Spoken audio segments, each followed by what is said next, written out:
Hello viewers, আসসালামু আলাইকুম। Smart online academy পক্ষ থেকে সবাইকে স্বাগতম। আজকে আমরা 19তম স্পোকেন রুলস নিয়ে হাজির হয়েছি। আমরা মনে হয় একটু ইমপ্রুভ করতে পেরেছি, একটু করে নিজেকে ডেভেলপ করতে পেরেছি। আজকে আমরা শিখব একটি সেন্টেন্স বা সেই সেন্টেন্স দিয়ে আমরা অনেক বাক্য তৈরি করব, অনেক সেন্টেন্স ক্রিয়েট করব। খুব ইজি একটি।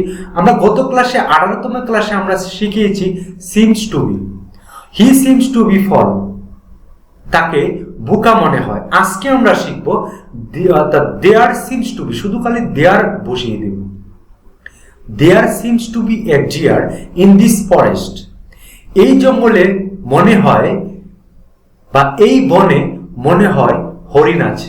এখন আপনি এই জঙ্গলে হাজার হাজার প্রাণী আছে, আপনি ইচ্ছে করলে বসে বসে আপনারা সেই প্র্যাকটিসটা করতে পারবেন যে হাজার হাজার কি কি আছে সেটি বসে আপনি প্র্যাকটিস করুন। এই বনে বাঘ আছে, এই বনে সাপ আছে, এই বনে শেয়াল আছে, এই বনে কুকুর আছে, এই বনে পাখি আছে। হাজার হাজার বাক্য আপনি এই একটা সেন্টেন্সে শিখতে পারবেন। There seems to be a deer in this forest. এই জঙ্গলে মনে হয় হরিণ আছে।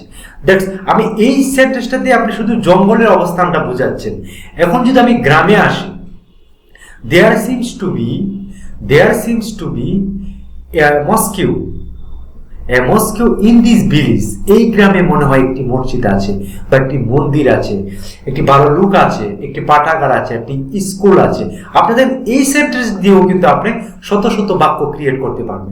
স্থান আপনি পরিবর্তন করে ফেলুন, আপনি প্রাণী বা প্রজাতির নাম পরিবর্তন করে ফেলুন। শুধু there seems to be a deer, a tiger, a lion, a cat, a dog, etc. বানিয়ে আপনি ইন দিস ফরেস্ট বসিয়ে দিন। আপনি কিন্তু অনেক সেন্টেন্স আপনি ইজিলি বলতে পারবেন। হ্যাঁ, এখন আপনি শিখে ফেলেছেন বাট বলতে পারতেছেন। আপনি কিন্তু ভিডিওটা দেখার সাথে সাথে কিন্তু খুব সুন্দরভাবে বুঝে ফেলেছেন যে এই সেন্টেন্সটা আমি ইউজ করতে পারবো। বাট আপনি কি কখনো মুখে ট্রাই করেছেন? সো মুখে একটু ট্রাই করুন, একবার আমার সাথে রিপিট আপনার করুন। There seems to be a deer তো হরিণ। There seems to be a deer in this forest.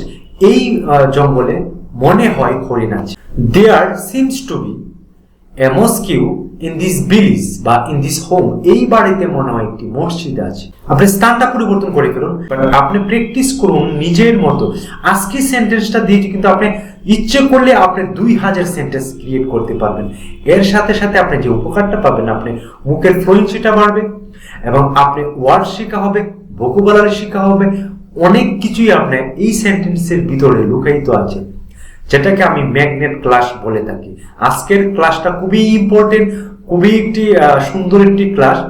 আপনারা যারা শিক্ষকতা করেছেন, স্পোকেন ইংলিশে যারা ক্লাস করাচ্ছেন, তাদের এই সেন্টেন্স দিয়ে আপনার বাচ্চাদেরকে আপনি শত শত সেন্টেন্স মুখস্থ করাতে পারবেন, বলতে পারবেন।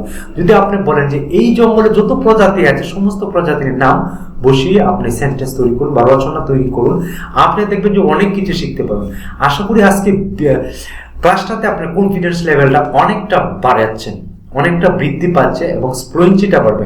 আপনি এই ক্লাসটা ইজি। আমাদের সমস্যাটা হচ্ছে আমরা ইজি বুঝি বাট আমরা প্র্যাকটিস করি না। আমি বারবার একটি কথা বলি, আপনি যতক্ষণ না একটি রুলস আপনি প্র্যাকটিস না করবেন ততক্ষণ পর্যন্ত আপনি কিন্তু সেই রুলসগুলো আপনার মুখে আসবে না, আপনার ফ্লুয়েন্সিটা কাটবে না, আপনারা জড়তা যে আছে মুখের ভিতরে সেটা কাটবে না। সো আপনাকে রিকোয়েস্ট করব যে আপনি আজকে সেন্টেন্সটা সহজ বাট এটার মধ্যে অনেক কিছু জড়িত আছে, অনেক কিছু আপনি চিন্তাই করতে পারবেন। আপনি এক দিস্তাকাতে আপনি লিখে ফেলতে পারবেন আপনার বিবরণ দিয়ে। আজকের এই সেন্টেন্সটা না, ছোট্ট একটি there seems to be two windows in my room. আমার রুমে দুটি জানালা। আমার মনে হয় আমার রুমে দুটি জানালা আছে, বা মনে হয় আমার রুমে একটি মোবাইল আছে, মনে হয় আমার রুমে একটি চুর আছে। আপনি দেখেন, আপনি ইচ্ছাটা আপনি যা ইচ্ছা করবেন তাই বানাতে পারবেন, শুধু স্থানটা পরিবর্তন করে ফেলুন। সো আজকে এই ভিডিওটা যদি একটু উপকারে আসে বা অনেক কিছু শিখতে পারেন, তাহলে আমার চ্যানেলটাকে কিন্তু আপনি সাবস্ক্রাইব করতেই পারেন। আর চ্যানেলটাকে সাবস্ক্রাইব করে আমার বন্ধু হয়ে যান, আমার বেস্ট স্টুডেন্ট হয়ে যান। আমরা এইভাবে 100 রুলস দিব, খুব চমৎকার চমৎকার রুলস গুলা। আর যদি আপনি এই ভিডিওটা প্রথম দেখে থাকেন তাহলে অবশ্যই আমার 1 থেকে 18তম পর্যন্ত ভিডিওগুলো দেখে আসুন। ভালো থাকবেন, সুস্থ থাকবেন আর বন্ধুদেরকে শেয়ার করবেন। আল্লাহ হাফেজ।